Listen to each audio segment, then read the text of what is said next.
المغضوب عليهم ولا الضالين.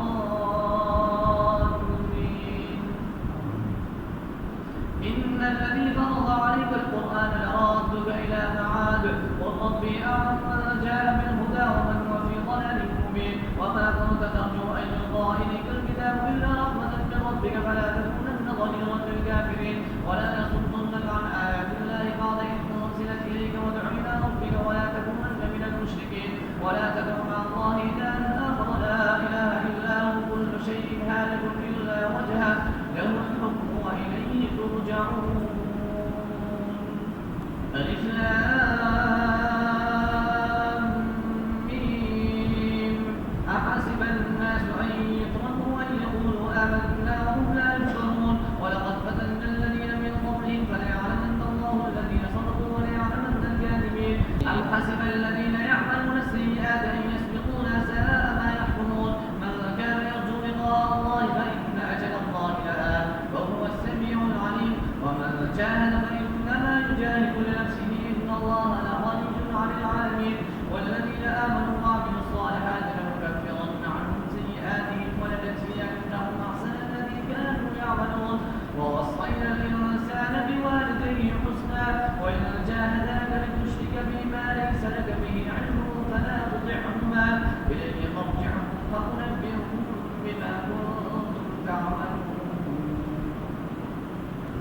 والذين آمنوا وعملوا الصالحات لندخلنهم في الصالحين ومن الناس من يقول آمنا بالله فإذا أوذي في الله جعل فتنة الناس كعذاب الله ولئن جاء نصر من ربك ليقولن إنا كنا معكم أوليس الله بأعلم بما في صدور العالمين وليعلمن الله الذين آمنوا وليعلمن المنافقين وقال الذين كفروا للذين آمنوا اتبعوا سبيلنا ولنحمل خطاياكم وما هم بحاملين من خطاياهم من شيء إنهم لكاذبون وليحملن أثقالهم وأثقالا مع أثقالهم وليسألن يوم القيامة عما كانوا يفترون ولقد أرسلنا نوحا إلى قومه فلبث فيهم ألف سنة إلا 50 عاما فأخذهم الطوفان وهم ظالمون فأنجيناه وأصحاب السفينة وجعلناها آية للعالمين وإبراهيم إذ قال لقومه اعبدوا الله واتقوه ذلكم خير لكم إن كنتم تعلمون. إنما تعبدون من دون الله أوثانا وتخلقون إفكا إن الذين تعبدون من دون الله لا يملكون لكم رزقا فابتغوا عند الله الرزق واعبدوه واشكروا له إليه ترجعون. وإن تكذبوا فقد كذب أمم من قبلكم فما على الرسول إلا البلاغ المبين أولم يروا كيف يهلك الله الخلق ثم يعيده إن ذلك في كتاب إن ذلك على الله يسير قل سيروا في الأرض فانظروا كيف بدأ الخلق ثم الله ينشئ النشأة الآخرة إن الله على كل شيء قدير يعذب من يشاء ويرحم من يشاء وإليه تقلبون وما أنتم بمعجزين في الأرض ولا في السماء وما لكم من دون الله من ولي ولا نصير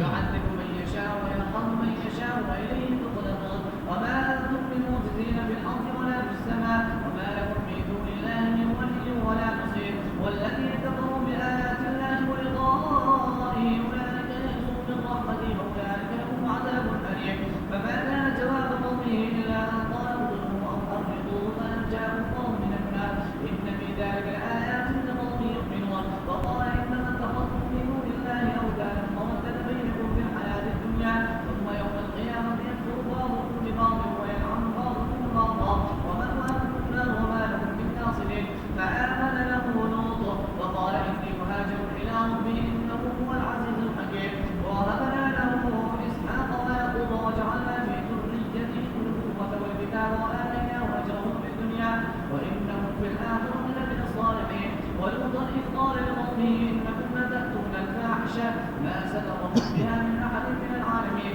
أئنكم لتأتون الرجال وتقطعون السبيل وتأتون في ناديكم المنكر فما كان جواب قومه إلا أن قالوا ائتنا بعذاب الله إن كنت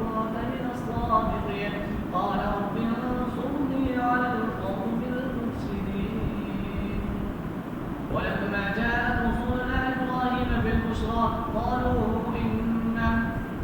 إنا مهلكو أهل هذه قالوا القرية إنا مهلكو أهل هذه